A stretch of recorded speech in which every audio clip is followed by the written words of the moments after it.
హరి ఓం. శ్రీరమణ సద్గురుదేవాయ నమః. శ్రీ రమణ భాషణలు. ఈ రమణ భాషణల్లో 554ది. ఇది మహర్షుల వారు చెప్తున్నారు.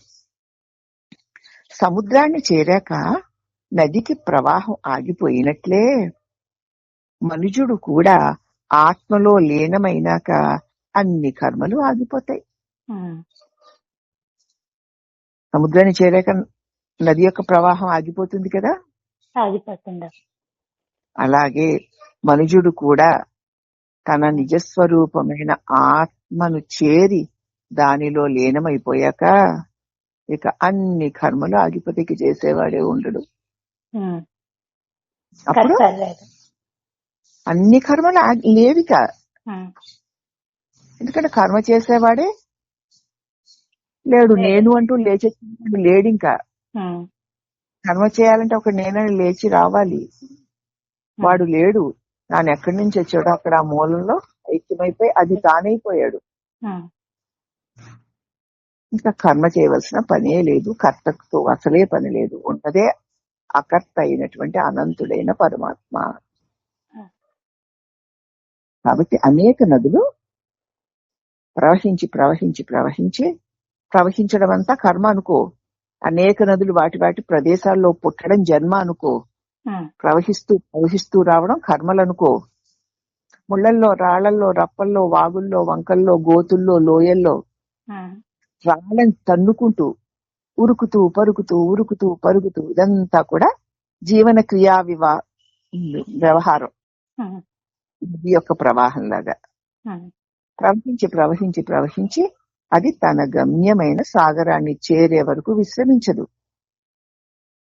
అలాగే అనేక అనేక జన్మలుగా ఒక శరీరం వదిలి ఒక శరీరం వదిలి ఒక శరీరం వదిలి ఇలాగ ఇలాగ ఇలాగ ఇలాగ నేను అనే జీవభావన ప్రవహించి ప్రవహించి ప్రవహించి తన నిజస్వరూపమైన బ్రహ్మమునందు చేరిన తరువాత విశ్రమిస్తుంది. అదే మోక్షం. ఇంక నది ఎక్కడికి ప్రవహిస్తుంది? సముద్రంలో కలిసిపోయాక. నది లేదమ్మా. ఎందుకు ప్రవహిస్తూ వచ్చింది? సముద్రంలోనే ఎందుకు కలిసిందంటే అక్కడే పుట్టింది గనక.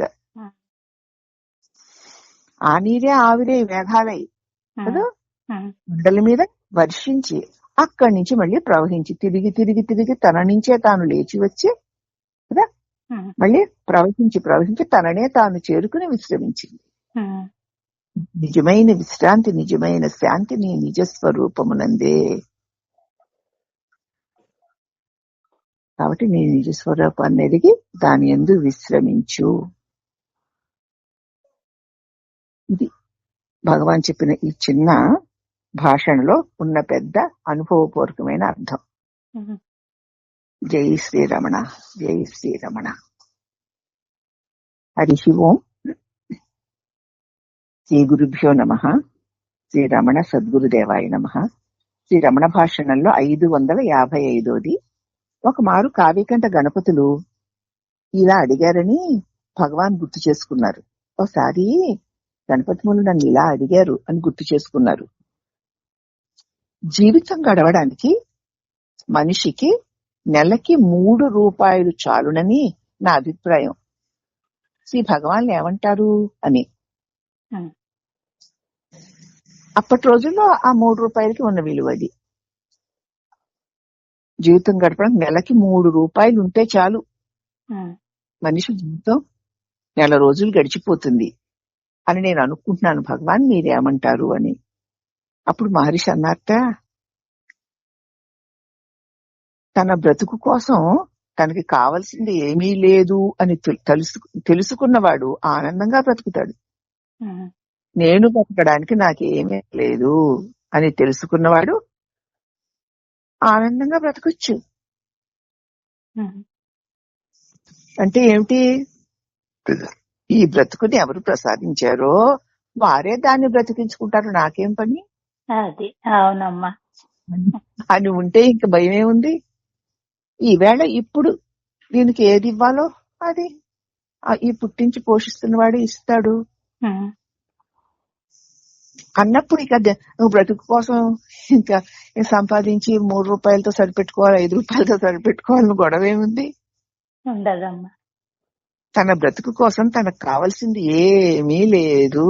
ఉమ్, ఏది మనం ఎంత మూడబెట్టుకున్నా, ఎంతో మూటగట్టుకున్నా, మనం బ్రతకడానికి ఎంత, అనుభవించడానికి ఎంత ఉందో అంతే భగవంతుడు ఇస్తాడు. నీ మూట అక్కడే మురిగిపోయి ఉంటుంది. అవునా? అవునమ్మా. ఏం చేసుకుంటావు? మూట నీ ప్రాప్తంగా ఉన్నది నీకు వస్తుంది. అది నువ్వు అడిగితే వచ్చి, అడగకపోతే రావడం మానదు. ఉమ్, ఈ సచ్చిందనుకో నిశ్చింతగా ఉంటే నాకేం అక్కర్లా. ఉమ్, ఇచ్చిందా ఓకే, రాలేదా ఓకే, ఓకే. ఉమ్, అంతే. అందుకే భగవాన్ రామాస్వామి అనేవారు. సరే సరే అనేవారట అన్నిటికీ. వచ్చిందా సరే, రాలేదా సరే, సరే. మంచిదా సరే, చెడ్డదా సరే, ఉమ్, ఎప్పుడు ఆనందమే. అయ్యో రాలేదా రాలేదా అంటే దుఃఖం, వచ్చిందా వచ్చిందా అంటే పొంగు, ఉమ్, పొంగిందా మళ్ళీ పొంగుతుంది. ఎంత ఉందో అంత ప్రారంభంలో అదే వస్తుంది అని అవునమ్మా. కూడా హాయిగా ఉంటాడు. ఉమ్, కాబట్టి తను కోసం తనకి ఏమీ అక్కర్లేదు అని తెలుసుకున్నవాడు ఆనందంగా బ్రతకవచ్చును అని భగవాన్ చెప్పిన ఆ సమాధానం ఎంత చక్కగా, ఎంత సరళంగా, ఎంత సహజంగా, ఎంత సత్యంగా ఉంది. చెప్పుకోవడానికి బానే ఉంటుంది. మరి దాన్ని మనం అమలు చేసుకోవాలి. అందుకు ఈ భాషను చెప్పుకోవడం, మనం గ్రహించి దాన్ని అమలు చేసుకుందాము. అంత ఈశ్వరేచ్ఛ. వస్తే రాని, పోతే పోని, పంపిన వాడే చూసుకుంటాడు.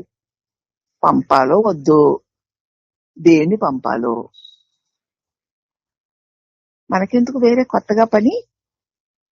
సుఖంగా ఆనందంగా ఉండు అనేటువంటి దివ్య సందేశాన్ని భగవాన్ మనకి అందించారు. భగవాన్ శ్రీ రమణ మహర్షుల వారికి అనేక అనేక వందనములు.